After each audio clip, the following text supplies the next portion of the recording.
Hey, be a squid and subscribe to my mediocrity.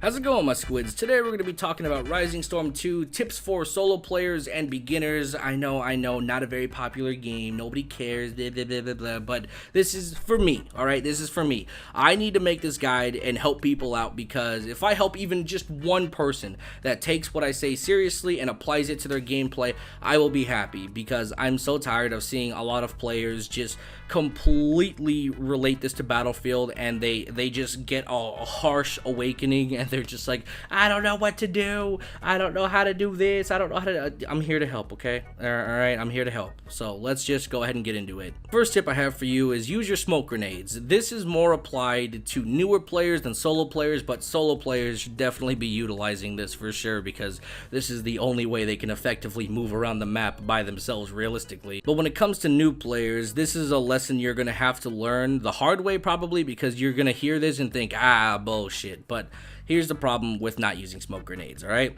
You can die essentially in one hit. There's no markers on the map like where you can see enemies unless somebody deliberately marks the targets, which I will talk about later on, but for the most part, you are in the dark. All you see is raw jungle or urban just towns and whatnot, and you have no indication as to what's going on. If you need to bomb it across an open field with no cover, the only thing you can do is use smoke grenades, and believe me, when pushing an objective, there's going to be a lot of open fields that you need to move and push, and there's no way to do it without smoke grenades. So you can try and just run it down and do it, but I can promise you that if anybody is even remotely good and watching, they can gun you down, especially if they're like playing the machine gun class. Man, you're gonna get lit up more than a Christmas tree. It's gonna be real bad. The next tip I have for you is learn the rifleman before playing any other class. This is something that I had to learn because all I wanted to do was play the marksman, and then once I finally got to do that and I did it a couple rounds and I'm like, this is so easy, I don't care. Like, I just don't care. I love playing the rifleman and the radio man. Like, the radio man is so fun to me because I have to do a lot of running around on the map trying to find the commander so he can make call-ins, and I treat it like a bodyguard gig, you know? I'm like, okay, I'm the radio man, I gotta stick with the commander so he can make call-ins, and I also have to watch his back so that way he doesn't die so he can continue making call-ins. It's okay if I die because, you know, I'm just the radio man. I get to come back and I get to spawn on him. But the commander, if he dies, man, that means he's not making call-ins, he's not doing what he needs to, so I need to be alive all the time. Or he needs to be alive all the time, my bad. Anyway, back to my point. The rifleman and the radio man technically kind of have the same level of guns and whatnot, so playing either or is perfectly good because this is the hardest class to play. The rifleman has the worst iron sights out of every class, I can promise you that. The M16 iron sight is god awful. It is god awful, and there's no customization. You can't put on like an ACOG or fucking holographic sight. You know, a lot of people that play this game, they come from a very spoiled you know, like FPS type, you know, scenario. So once they look at this and they're like, where's my holo sight, where's my red dot, where's my scope? So it's like it's a hard lesson they gotta learn, and the rifleman, aka the grunt, is going to be pretty much your go-to class, because 9 times out of 10 a lot of people get to pick before you because their computers are faster or they have a faster internet connection, so they load into the maps more faster than you do. So it's just 9 times out of 10 you might not get what you want. So rifleman is always going to be available, so you kind of just have to get used to it and be good at it, because if you're not good at it, well then I don't know how to help you. It's going to be a really bad time if you don't know how to play the rifleman. The next tip I have for you is stop running everywhere, and I mean that in the most literal sense. I don't care if you go, you know, in whatever direction. I don't give a fuck. Just stop running. Just stop running. You don't have to run in this game, and it can be bad, really bad. So I'm gonna give you some reasons why running is bad. All right. First reason is that this is not a marathon. All right. It's a very tactical FPS type scenario. You're not running everywhere because it's about a speed game. No, because let me tell you what happens when you run. So you're loud. First of all, you can hear the stomping around. Second thing, when you're done running, your character starts breathing like a fucking Saint Bernard. Third reason, your gun has a pull-up time, so it's about 1.5 seconds before you can actually start firing, and if somebody's already pre-aimed at you, your ass is dead unless they're trash. And the last reason is that whenever you do get your gun pulled up, you're swaying a lot more because you've been running, so it's very realistic. So once you pull that gun up, you have so many things to deal with. It's such a detriment to you. The only time you should ever be running is repositioning within a short distance, or if you're a radio man and you need to move to your, commander's position, whatever, then that's the cue to haul ass. But realistically, running everywhere can be such a bad idea. So just pick and choose whenever running makes sense. If you're close to enemies, listen. Use your headphones. It's a huge thing to use sound. I've used this mechanic so much, but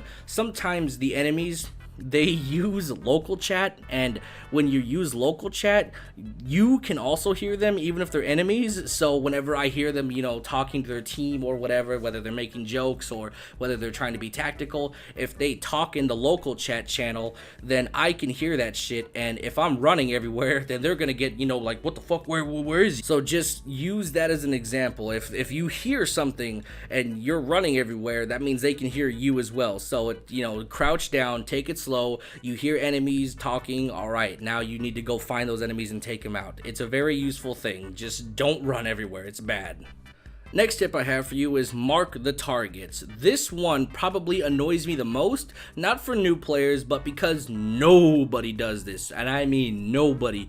Rarely do I ever see people mark, and it's one of the most annoying things ever because this is the only way to effectively know where the enemies are if you see them. I can't tell you how many times I've been in a foxhole with somebody and they're just shooting away at something in the distance, and I'm just trying to spot it out. I'm like, fuck are you shooting at? And it's like, if you really do see something and you're not just firing off into the wind, spot it out so I know where to look. Maybe I have a sniper rifle and I can, get a better shot on him than you. It's common sense. It's common sense. Mark the fucking targets, pretty please. That's all I'm asking. And the last tip I have for you, and this is directed towards solo players, is listen for radio commands such as scout reports as well as team communication. So to kind of clarify what scout reports are, whenever you're listening and you hear like, oh, scout report, come in or whatever, or if you hear like scout plane in the sky or something like that, that will allow you to see where the enemies are on the map.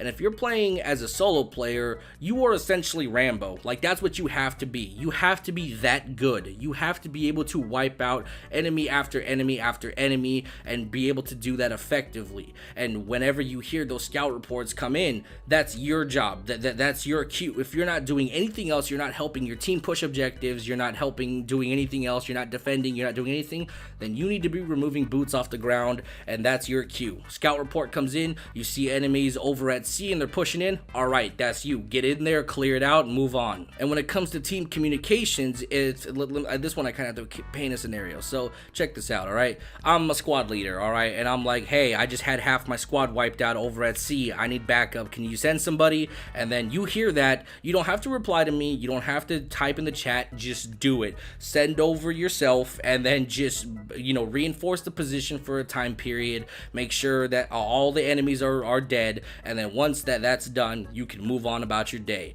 Your whole role as a solo player is kind of like a mercenary. You kind of take tasks, you handle them, and then you move on with your life. Whatever the team needs, whether it be boots on the ground, extra ammo, whatever, that's you. At least do something useful. Don't just be sitting in a trench, foxhole, whatever, doing absolutely nothing. Be constantly moving, constantly around the map, taking out enemies left and right, reinforcing positions, pushing positions out, so on and so forth. That's what you should be doing as a solo player. You are never supposed to be idle. You need to be everywhere on the map, because a solo player's job is way harder than playing as a team, believe me, because you have to be good at it in order to be a solo player. Anyway, that's kind of it for today's video. Hopefully you guys are informed now. I will talk to you guys tomorrow. Bye-bye.